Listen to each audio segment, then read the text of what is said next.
मेरा नाम नसीम है।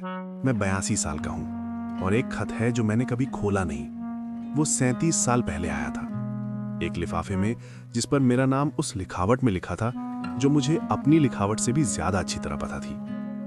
मैंने उसे एक ड्रॉर में रखा, फिर एक डब्बे में, फिर एक और डब्बे में।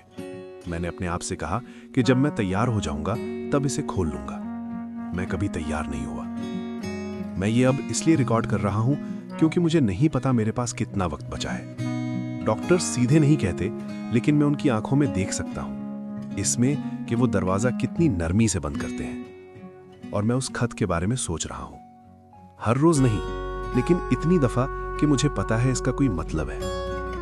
मैं एक ऐसे घर में बड़ा हुआ जहां हम जज्बात के बारे में बात नहीं करते थे। हम नताइज के बारे में बात करते थे, नंबरों के बारे में, नौकरियों के बारे में, शादियों के बारे में, नवासे नवासियों के बारे में। मेरे अब्बू रेलवे ऑफिस में काम करते थे। मेरी अम्मी ने हम 5 को 3 कमरों में पाला। उदासी के लिए जगह नहीं थी, अफसोस के लिए वक्त नहीं था। तुम चलते रहते थे, यही मैंने सीखा। जब कोई चीज दुख देती तुम उसे दूर रखते थे। जब कोई चला जाता तुम उसका पीछा नहीं करते। जब किसी सवाल का कोई जवाब नहीं होता तुम पूछना बंद कर देते। उसका नाम सना था। हम 1975 में मिले। मैं 26 साल का था, वो 24 की थी। वो सदर के करीब पोस्ट ऑफिस में काम करती थी। मैं वहां अपनी अम्मी को गांव में मनी ऑर्डर भेजने जाता था। उसका मुस्कुराने का एक तरीका था, बिना ऊपर देखे, जैसे उसे पता था तुम देख रहे हो, लेकिन वो इसे आसान नहीं बनाने वाली। मैं वहां जाने लगा तब भी जब मुझे कुछ भेजना नहीं होता था। एक दिन उसने पूछा, क्या पाकिस्तान के हर शहर में तुम्हारा खानदान है? मैं हंस पड़ा। वो नहीं हंसी। नहीं, मैंने कहा, सिर्फ एक अम्मी है। तो तुम इतना क्यों आते हो यहां?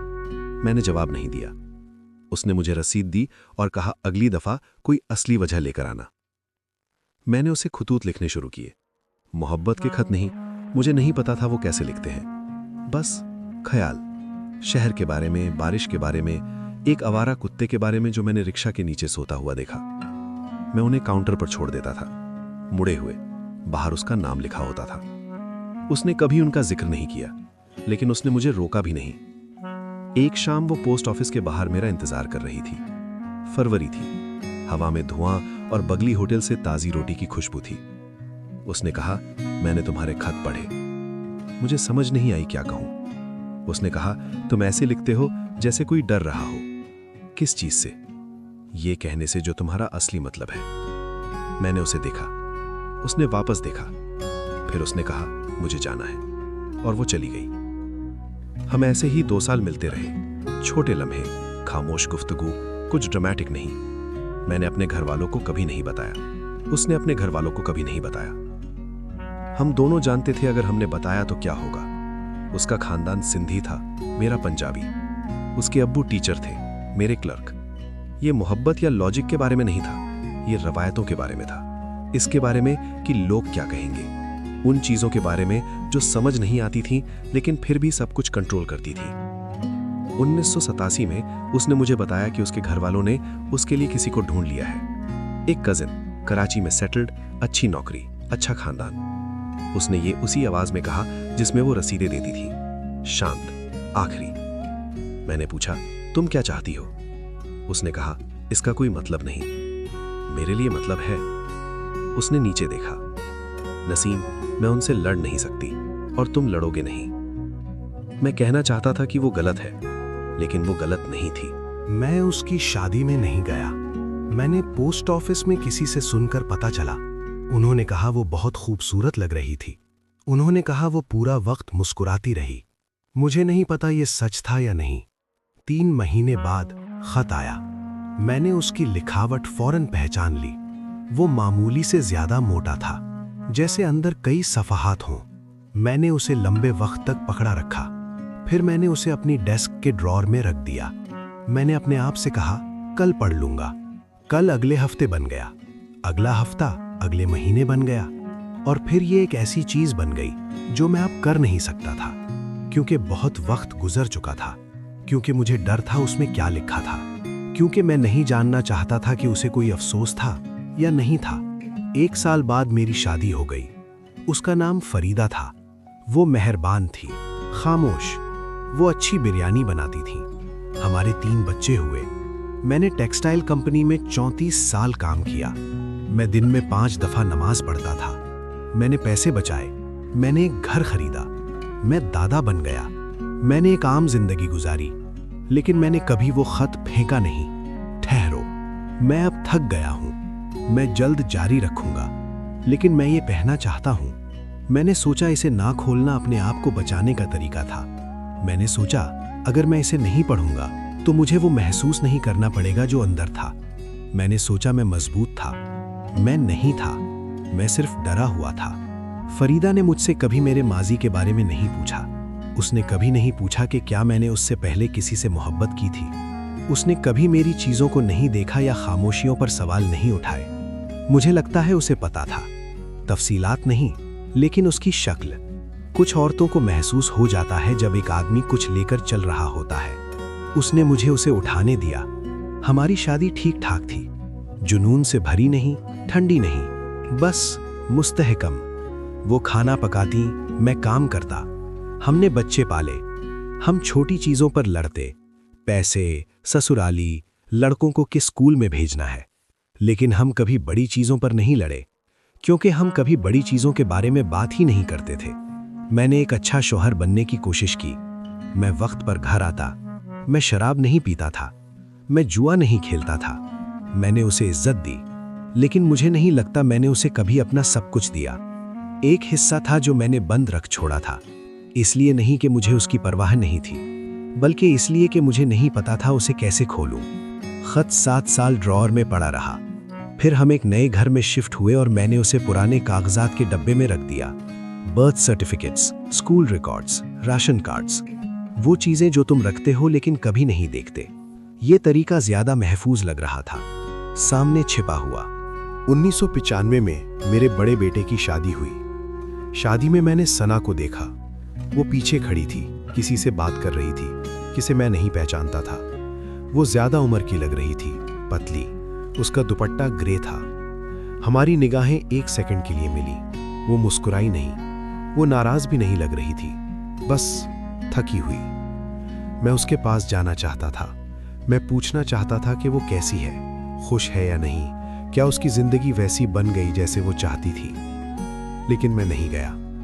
मैं वहां खड़ा रहा, बिरयानी की प्लेट पकड़े जो मैं खा नहीं रहा था, और मैंने उस लम्हे को गुजर जाने दिया।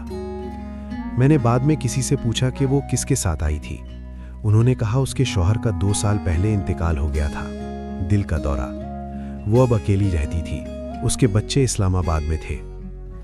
मैंने उससे मिलने जाने के बारे में सोचा। मैंने महीनों तक इसके बारे में सोचा, लेकिन मैं कभी नहीं गया। फरीदा का 2003 में इंतकाल हो गया, किडनी फेलियर। ये धीरे धीरे हुआ, फिर अचानक एक दिन वो अपनी पीठ की शिकायत कर रही थी। 1 महीने बाद वो हॉस्पिटल में थी। 3 महीने बाद वो जा चुकी थी। मैं उसके मरने से 1 रात पहले उसके साथ बैठा। वो मुश्किल से जाग रही थी। मशीन्स बीप कर रही थीं। कमरे में डिसइंफेक्टेंट और कुछ मीठी सी खुशबू आ रही थी जो मैं पहचान नहीं सका। मैंने उसका हाथ पकड़ा। उसने अपनी आंखें खोली और मुझे देखा। उसने कहा, नसीम, तुम एक अच्छे आदमी थे। तुम हो नहीं, तुम थे। जैसे वो पहले से ही कहीं और से बोल रही हो। मैंने कहा, मुझे अफसोस है। उसने अपनी आंखें बंद कर ली। मुझे पता है। उसके मरने के बाद घर बहुत बड़ा लग रहा था। मेरे बेटे चाहते थे कि मैं उनके साथ रहूं, लेकिन मैं रुका। मुझे नहीं पता और क्या करना था। मैंने पुराने डब्बों को देखना शुरू किया। मुझे नहीं पता क्यों। शायद इसलिए कि मेरे पास वक्त था, शायद इसलिए कि मैं कुछ ढूंढ रहा था। मुझे वो तस्वीरें मिली जो मैं भूल गया था हमने खींची थी। मेरी अम्मी के खत, एक घड़ी जो 1982 में बंद हो गई थी, और फिर मुझे सना का खत मिला, अभी तक बंद, अभी तक इंतजार में। मैं अपने कमरे की फर्श पर बैठा उसे पकड़े हुए। मेरे हाथ कांप रहे थे। मैंने सोचा 16 साल हो गए हैं, अब क्या फर्क पड़ता है। लेकिन मैंने फिर भी उसे नहीं खोला। मैंने उसे वापस रख दिया। मैंने सना को एक बार और देखा। 2011 थी। मैं सदर में बाजार में था, सब्जियां खरीद रहा था। वो फलों की स्टॉल के पास खड़ी थी, आम देख रही थी। वो वही लग रही थी, थोड़ी ग्रे, थोड़ी धीमी, लेकिन वही। मैं उसके पास गया। मैंने कहा, सना। वो मुड़ी। एक पल के लिए मुझे लगा वो मुझे पहचानेगी नहीं, लेकिन उसने पहचान लिया। नसीम, उसने आहिस्ता कहा। हम वहां खड़े रहे। लोग हमारे गिर्द से गुजर रहे थे। दुकानदार चिल्ला रहे थे। एक रिक्शा ने हॉर्न बजाया। मैंने कहा, कैसी हो? उसने कहा, मैं जिंदा हूं। अच्छी नहीं, बुरी नहीं, बस जिंदा। मैंने सर हिलाया। उसने कहा, तुम? वही। बहुत कुछ था जो मैं कहना चाहता था। मैं खत के बारे में पूछना चाहता था। मैं उसे बताना चाहता था कि मैंने उसे रखा हुआ है। मैं कहना चाहता था, मुझे अफसोस है, लड़ने का नहीं, उसको चुनने का नहीं, गायब होने का। लेकिन मैंने कुछ नहीं कहा। मैंने बस कहा, तुम्हें देखकर अच्छा लगा। वो मुस्कुराई, अपनी आंखों से नहीं, सिर्फ अपने मुंह से। अपना ख्याल रखना नसीम। और वो चली गई। मैं उसके जाने के बाद लंबे वक्त तक वहां खड़ा रहा। मुझे याद नहीं कि मैंने सब्जियां खरीदी या नहीं। मुझे बस ये याद है कि मैं सोच रहा था, मैंने अपनी पूरी जिंदगी इस एहसास से बचने में गुजारी और ये फिर भी यहां है। मैं अब बाकी हिस्सा खत्म करूंगा, लेकिन मुझे ये कहना है, मुझे नहीं लगता कि खत कभी इतनी अहम थी जितनी मैंने उसे बना दिया। मुझे लगता है मैंने उसे एक निशानी की तरह इस्तेमाल किया, एक जगह जहां मैं वो सब डर और अफसोस रख सकूं जिसे मैं देखना नहीं चाहता था। जब तक ये बंद थी, मैं ये दिखावा कर सकता था कि माजी अभी भी मेरा इंतजार कर रहा है, अभी भी हल नहीं हुआ, अभी भी मुमकिन है। 2018 में मुझे पहला हार्ट अटैक आया। मैं घर पर था, अकेला। ऐसा लगा जैसे किसी ने मेरे सीने पर पत्थर रख दिया। मैं सांस नहीं ले सकता था, सोच नहीं सकता था। मैंने अपने बेटे को फोन किया। वो आया, वो मुझे हॉस्पिटल ले गए। मैं बच गया, लेकिन कुछ बदल गया। जब तुम इतने करीब आते हो, तुम अलग तरह से सोचने लगते हो। खुदा के बारे में नहीं, मैं पहले से खुदा के बारे में सोचता था, लेकिन वक्त के बारे में, कि कितना कम बचा है। उन तमाम चीजों के बारे में जो तुमने कहा था बाद में करूंगा। बाद में आता नहीं, ये बस कभी नहीं में बदल जाता है। मैंने चीजें लिखनी शुरू कर दी। डायरी नहीं, बस ख्याल। चीजें जो मैं चाहता था मेरे बच्चे जाने, चीजें जो मैं चाहता था मैंने फरीदा से कही होती, चीजें जो मुझे अपने अब्बू से कहनी चाहिए थी उनके मरने से पहले। एक रात मैंने लिखा, मैंने एक खत रखा जो मैंने कभी नहीं खोला। मुझे नहीं पता क्यों। मुझे लगता है मुझे डर था कि ये तस्दीक कर देगी कि मैंने गलत फैसला किया, या इससे भी बुरा कि मैंने सही फैसला किया। मैंने तब उसे खोलने के बारे में सोचा, लेकिन मैंने नहीं खोला। मैंने अपने आप से कहा, अब इसका कोई मतलब नहीं। सना शायद अब जा चुकी होगी, या अगर नहीं गई तो वो मुझे भूल चुकी होगी। खत एक और जिंदगी का था, मेरे एक और रूप का। ये अब क्या कह सकता है जो कुछ बदल दे, लेकिन ये मेरे दिमाग में रहा। 2 साल पहले मेरे सबसे छोटे बेटे ने एक अलमारी साफ की। उसे डब्बा मिला। वो उसे मेरे पास लाया और बोला, अब्बा ये सब क्या है? मैंने उसे देखा। पुराने कागजात, रिसीट्स, मेरी और फरीदा की शादी के दिन की तस्वीर और खत। उसने उसे उठाया। ये क्या है? मैंने उससे ले लिया। कुछ नहीं, बस पुरानी डाक। उसने मुझे देखा। क्या आप चाहते हैं मैं इसे फेंक दूं? मैंने उसे मजबूती से पकड़ा। नहीं। उसने दोबारा नहीं पूछा। पिछले साल मैं फिर बीमार हुआ। इस दफा दिल नहीं, डॉक्टर्स ने फेफड़ों के बारे में कुछ कहा, जिगर के बारे में, चीजों का घिसना। उन्होंने मरना लफ्ज इस्तेमाल नहीं किया, लेकिन मैं फिर भी सुन सकता था। मेरे बेटे ज्यादा आने लगे, अपने बच्चे लेकर, ये पक्का करते हुए कि मैं खाना खाऊं, ये पक्का करते हुए कि मैं अकेला ना हूं। वो अच्छे लड़के हैं, मैं उन्हें ये काफी नहीं बताता। कुछ महीने पहले मैंने अपने बड़े बेटे से कहा कि वो मुझे डब्बा लाए। वो लाया। मैंने खत निकाला। मैंने उसे लंबे वक्त तक देखा। उसने कहा, अब्बा आप ठीक हैं? मैंने कहा, हाँ। उसने कहा, क्या आप चाहते हैं मैं रहूं? मैंने कहा, नहीं। वो चला गया। मैं वहां बैठा, उसे पकड़े हुए, उन तमाम सालों के बारे में सोचते हुए जब ये बंद रही, उन तमाम वजूहात के बारे में जो मैंने इसे नहीं खोला। डर, शर्म, कसूर, गुरूर। मैंने सना के बारे में सोचा। मैं सोचने लगा कि क्या वो अभी भी जिंदा है। मैं सोचने लगा कि क्या वो कभी मेरे बारे में सोचती है।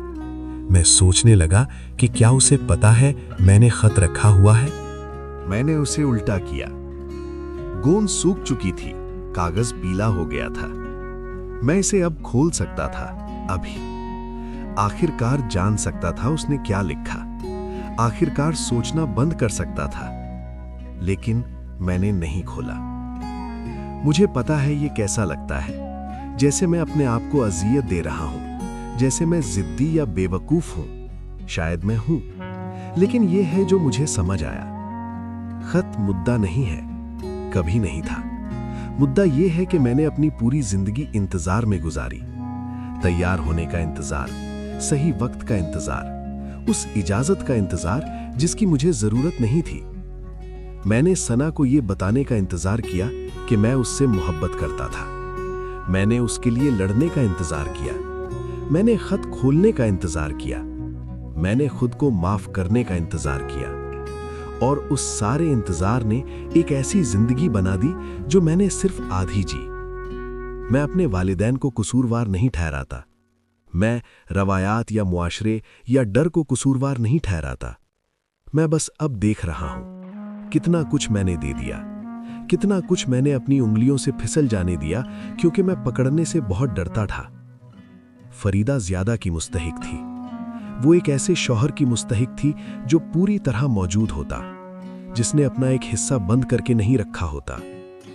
मैंने उसे इज्जत दी, मैंने उसे इस्तेहकाम दिया, लेकिन मैंने उसे अपने आप को नहीं दिया, अपना पूरा आप नहीं।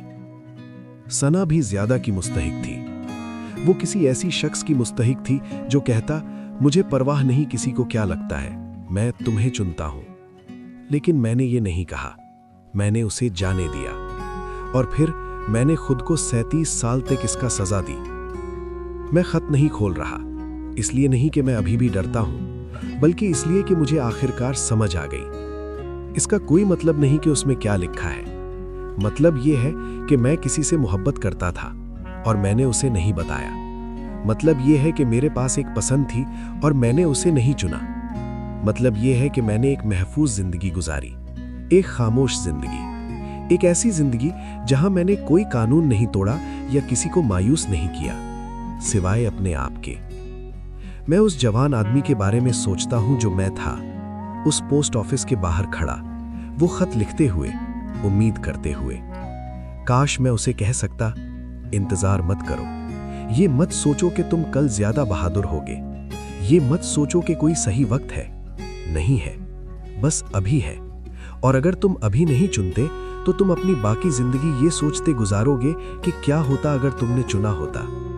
लेकिन मैं उसे ये नहीं कह सकता, वो जा चुका है, मैं हूं जो बचा हूं। मैं अब खत अपनी ड्रॉअर में रखता हूं, अपने बिस्तर के पास। कभी कभी मैं उसे उठाता हूं, मैं उसे पकड़ता हूं। मैं सना के हाथों के बारे में सोचता हूं जिन्होंने उसे लिखा। मैं सोचता हूं उसने क्या कहा होगा। शायद वो नाराज थी, शायद वो उदास थी, शायद वो बस अलविदा कहना चाहती थी। मैं कभी नहीं जान पाऊंगा। और मैंने इससे सुलह कर ली है। इसलिए नहीं कि मैं दानिशमंद हूं, बल्कि इसलिए कि मैं थक गया हूं। इसे उठाने से थक गया, सोचने से थक गया, माजी में जीने से थक गया। मेरे पास ज्यादा वक्त नहीं बचा, शायद दिन, शायद हफ्ते। मैं महसूस कर रहा हूं अपनी हड्डियों में, अपनी सांस में। मुझे मरने से डर नहीं लगता, मुझे आखिर तक पहुंचने और यह महसूस करने से डर लगता है कि मैंने कभी असल में जिया ही नहीं। लेकिन मुझे लगता है मुझे पहले से पता है इसका जवाब।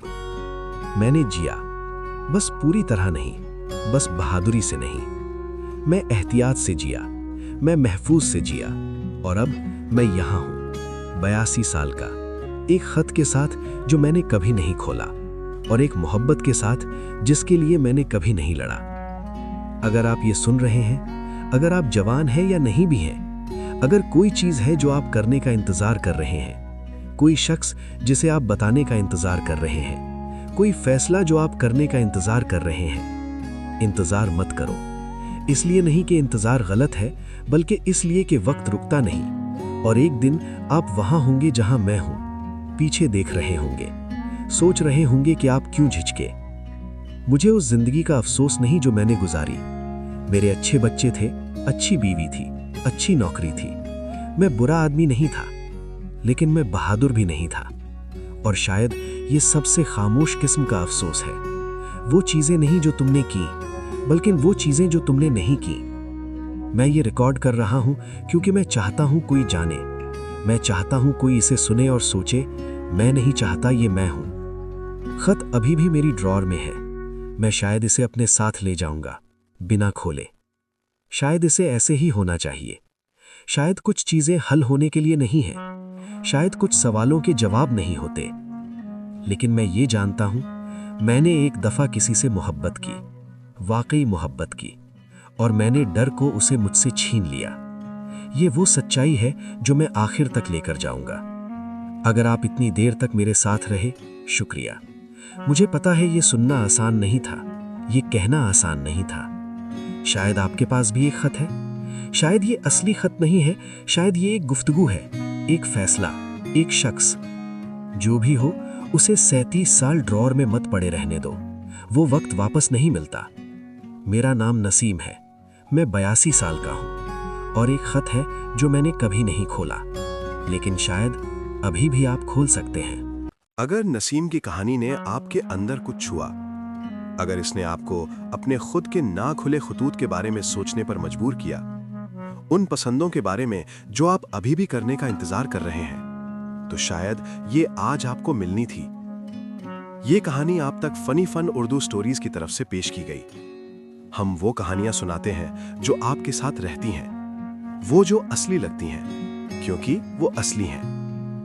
अगर आप इसी तरह की मजीद कहानियां सुनना चाहते हैं, जिंदगी, अफसोस, मोहब्बत और उस हिम्मत के बारे में जो काश हमारे पास होती, तो इस चैनल को सब्सक्राइब करें, नोटिफिकेशंस ऑन करें और हमारे साथ रहें। नीचे कमेंट में अपनी बात लिखें अगर आप चाहें। हमें अपने ना खुले खत के बारे में बताएं या बस बताएं कि आप यहाँ थे। हम हर एक को पढ़ते हैं। और अगर ये कहानी आपके लिए कुछ मतलब रखती है, इसे किसी ऐसे शख्स के साथ शेयर करें जिसे इसे सुनने की जरूरत है। किसी ऐसे जो इंतजार कर रहा है, किसी ऐसे जो झिझक रहा है, किसी ऐसे जिसके पास अभी भी वक्त है।